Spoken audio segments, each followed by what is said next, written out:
chỉ bay lấy với cô là mà là trong thu chân này là lâu lắm lệ chứ quá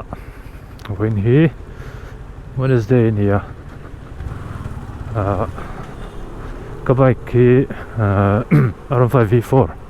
hay belly Aftermarket belly có order về chú với hiện cần vụ đó nè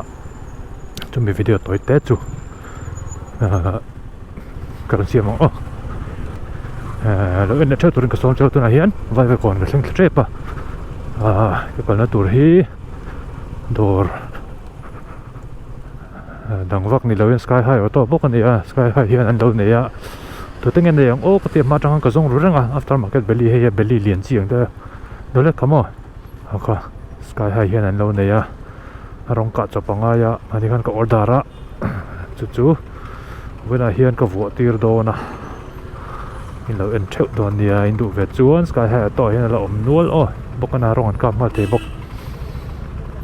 hay bà còn làm chữ rất là rồi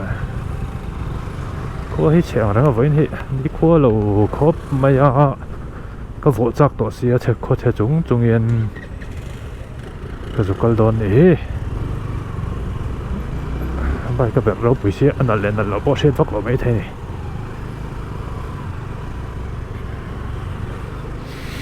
tuần car câu tay đến đi cả right cái anh tụi mang plan nó sạch tệ rèn nên cái khôi này dữ ta lâu em mày gần chul lệ ta riêng ta thì họ sẽ thấy con tua ra ngay yang còn lát cần tụi mang rằng view anh này chắc cũng tệ rèn nên bối khóc mày cần rút cả hết ta sao rằng là mà trong yên có được xì pa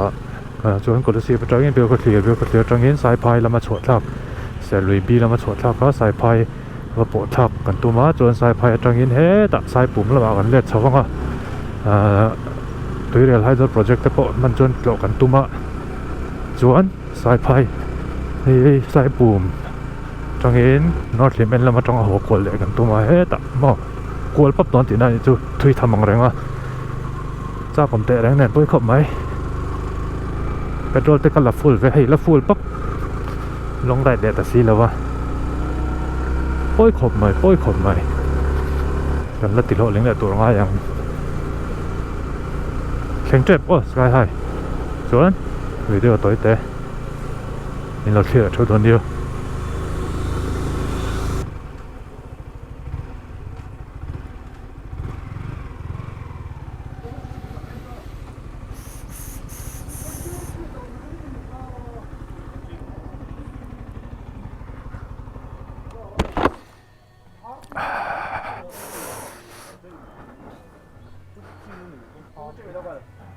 mà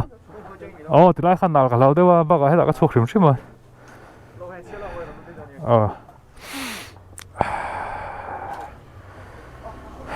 thế thì nó mà mi convention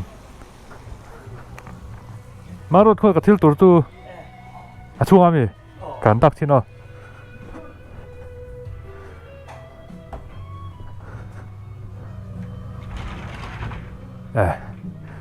hiện nay cái belly tour cho mọi đón xin mà rồi tan rục to cái mình cả saka Apple pun cả thôi này cô thế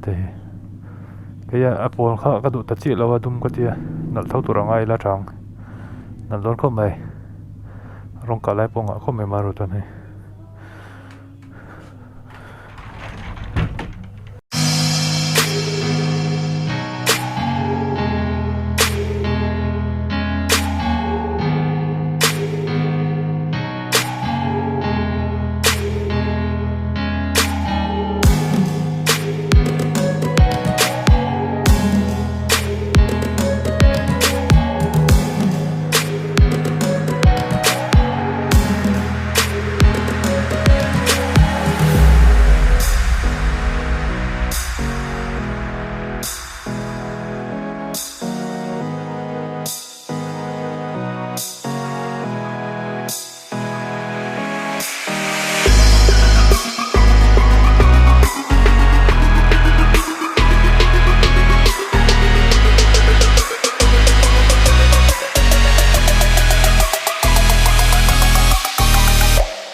kan zo ta kan zo ta hi final look chu ni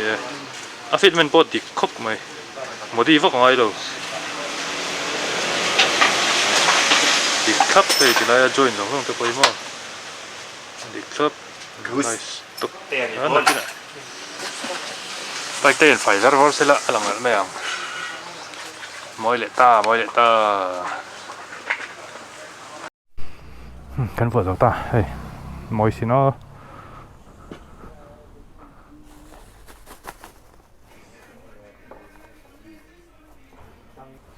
chầu rong in nal vak long tu mo ti lai ka man mo to kol man to lo ai ka chong al don bol chu ti mo khi ti lai peng atang khan a zia deu ngem nge ti lai chầu nal vak to chụp thang nào ha cái tiếng anh dùng cái thầu đó ha là có lốm tụi cô mỗi khúc này hơi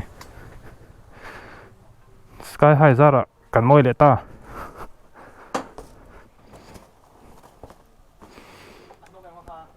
ấy nóc là lên anh yêu bắt nè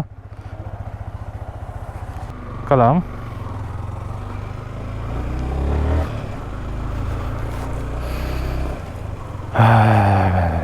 belly chú căn vừa dọc to mỗi lệ ta lẽ mày hay hi mình hi sáng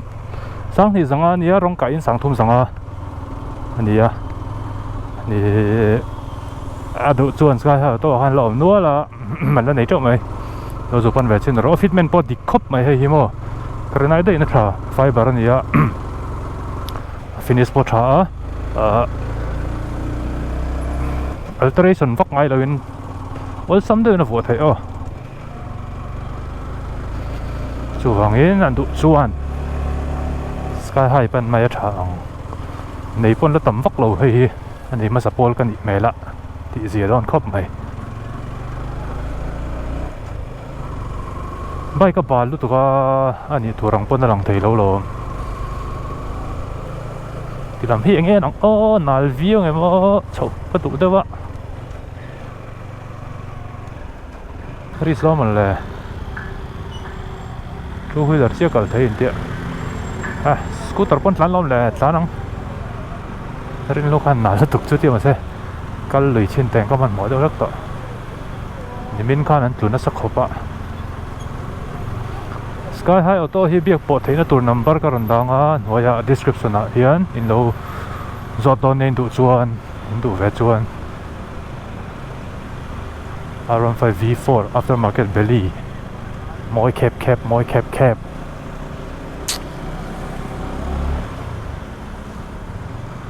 accessories chỉ trong anh ngã khen thar reng boka chả make boka rồi sen po này lo về là xin đâu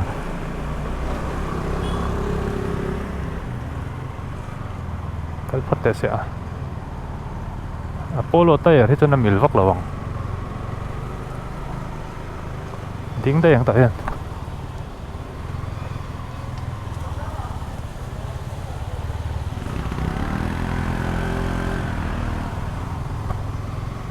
trong lâm bằng nét dễ lắm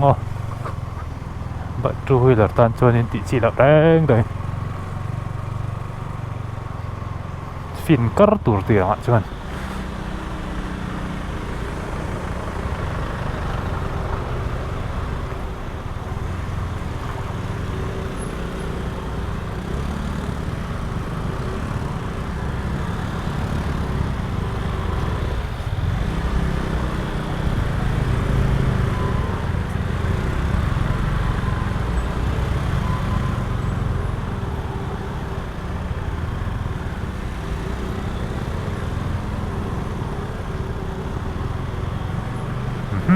cái chuan hiếm takin cái chuột cái kiểu lâu vậy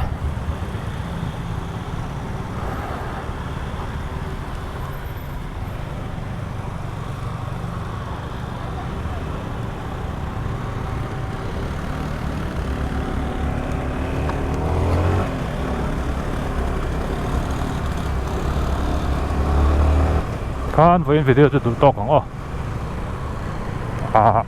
Sky High Auto mình chung có lâu thế mày mỗi ta kia mình sửa sao cái có bay mỗi lệ ta không mày video tụi lại phát đi là next video tầm chuan cái này một lệ treo đó nữa bye bye ule